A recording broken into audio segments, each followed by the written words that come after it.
Bonjour à toutes et à tous, bienvenue en direct sur Grand Lille TV, ravi de vous retrouver pour cette nouvelle édition matinale. Nous sommes le mardi 20 février, il est 7h30 et voici d'abord vos conditions de circulation. L'info au trafic ce matin en direct en temps réel, le mardi c'est toujours la matinée la plus compliquée de la semaine. Il y a déjà du monde et donc des ralentissements avec en plus une chaussée certainement humide à cause des pluies ce matin. Du monde donc sur la 25, la RN41, la rocade nord-ouest, le secteur des 4 cantons à Villeneuve-d'Ascq, la 22 également depuis la frontière belge jusqu'à Ouascal en direction de Lille.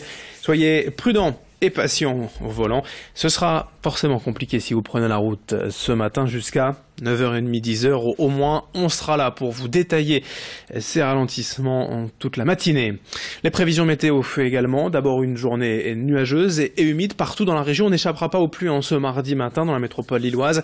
L'amélioration est toutefois prévue dès cet après-midi par l'est avec le retour progressif d'un temps sec et ensoleillé. On aura surtout de belles prévisions dès demain jusqu'en fin de semaine. Du soleil, un temps plus froid, certes, on rapprochera de 0 degré, voire des températures négatives dans la semaine, mais on aura du soleil et de belles journées.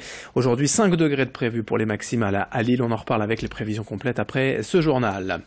À la une, d'abord, l'audience hier à Lille du tribunal de commerce dans l'affaire opposant le LOSC et son ancien entraîneur, l'Argentin Marcelo Bielsa. Ce dernier, je vous rappelle, réclame 18 millions d'euros d'indemnité suite à son licenciement en décembre dernier. Pas de décision prise hier. Le tribunal a mis son verdict en délibéré au 5 mars prochain, mais il semblerait que le procureur soit du côté du LOSC. Selon les avocats, il aurait demandé qu'aucune sanction ne soit prise contre le club lillois. De son côté, Marcelo Bielsa aurait proposé une médiation, une entente à l'amiable entre les deux camps, refusée hier par le LOSC. L'affaire n'est donc pas encore terminée. Explication avec ses avocats hier au micro d'Alexis Tessier. Aujourd'hui, on essaie de trouver une solution, ou on va droit dans le mur, hein. Les deux, on va droit dans le mur, parce qu'à un moment donné, en effet, M. Bielsa ne sera pas payé s'il y a une ouverture de redressement judiciaire, mais le club, les conséquences pour le club sont dramatiques. Et aujourd'hui, c'est évidemment ce qu'on ne souhaitait pas, hein. Mais à un moment donné, il faut que le tribunal fasse son travail, et elle a la possibilité d'ouvrir éventuellement une enquête, hein, pour pouvoir savoir précisément ce qui se passe dans les comptes. Donc c'est ce que nous avons demandé. Nous avons demandé, après la demande de médiation, nous avons demandé que ne pour pas porter atteinte aujourd'hui à l'équilibre, à l'équité sportive, parce qu'on a une compétition en cours. Imaginez une mesure de redressement judiciaire en plein milieu d'une compétition, ça serait gravissime. Donc on a demandé au tribunal de commerce plutôt de faire une enquête, hein, de permettre au LOSC d'apporter des éléments, des garanties, ces mêmes éléments qui sont demandés par la DNCG. On leur dit de faire leur travail, parce qu'aujourd'hui, s'ils n'interviennent pas, c'est peut-être pas le redressement judiciaire qui va se passer, c'est la liquidation judiciaire, hein. Dans l'actualité également, la colère des syndicats de cheminots suite aux récentes annonces du gouvernement les concernant. D'abord, sur le plan national, l'État envisagerait donc de supprimer le statut de cheminot qui octroie notamment la retraite à 50 ans pour les conducteurs et à 55 ans pour les travailleurs sédentaires. Cette réforme serait un drame pour la CGT qui ne veut même pas en entendre parler.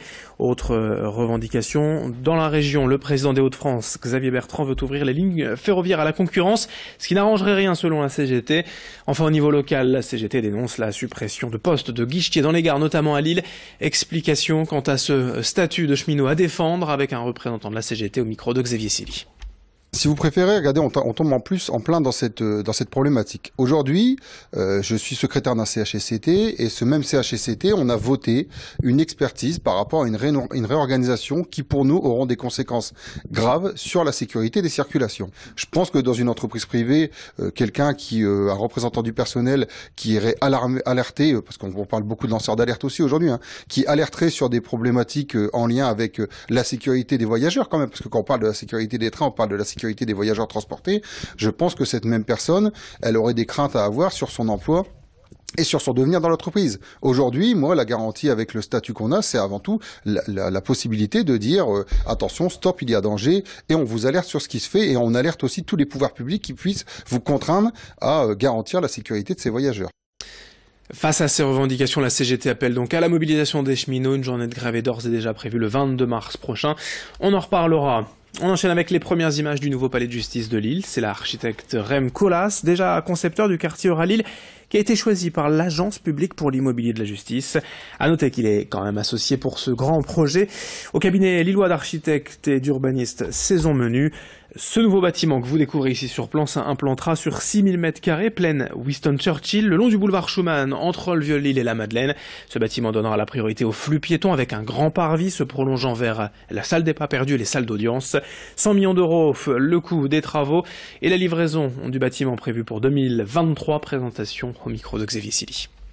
C'est comme si c'était un espace public qui rentre dans le bâtiment et qui du coup permet dans cet espace d'atrium que je montre là, c'est qu'effectivement ça permet de rentrer dans un lieu où très rapidement on va comprendre qu'on a les salles d'audience, les grandes salles d'audience qui nous permettront ensuite par l'accueil d'aller donc dans les circulations qui nous sont dédiées.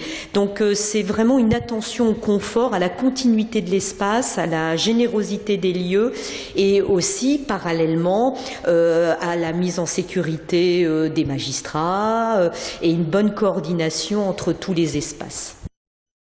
7h35 en direct sur Grand Lille TV. En bref, à Lille, un accident du travail à l'Épile hier, le lycée professionnel des industries lilloises à Oisem. Un enseignant s'est coincé la main dans l'engrenage d'une machine d'aspiration de copeaux de bois. Il a été transporté à SOS Main, mais ses blessures seraient heureusement sans gravité. À Tourcoing, les pompiers sont intervenus hier matin dans le jardin de la maison des assistantes maternelles après la découverte d'une grenade fumigène. Les enfants et le personnel ont été mis à l'abri le temps de l'intervention par les services de déminage. Enfin, une pétition en ligne intitulée « Non aux animaux de cirque » à Roubaix, déjà près de 15 000 signataires en 2 jours.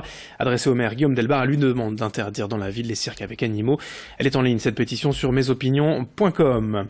On termine ce journal avec ces images du chantier de la chapelle de l'Université catholique de Lille. 2 ans de travaux pour rénover l'édifice construit en 1925, aujourd'hui utilisé comme salle d'examen pour les expos, voire parfois les concerts. La direction de l'université veut symboliser la distinction entre ces différents univers.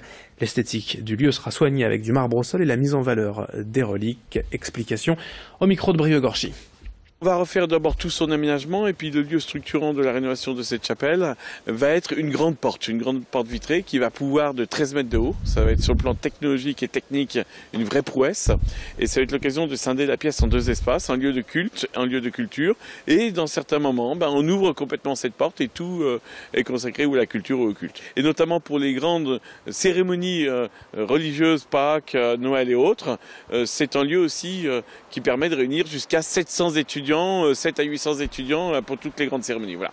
Et l'idée, c'était aussi, au cœur de la Catho, créer ce lieu permanent, et notamment dans sa première partie, d'où cette porte vitrée qui va séparer le lieu en 2. Allez, fin de ce journal, 7h37 en direct sur Grand Lille TV. Très rapidement, la carte de l'agglomération, l'infotrafic ce matin en temps réel. Soyez prudents et patients au volant. L'infotrafic suivi de vos prévisions météo dans un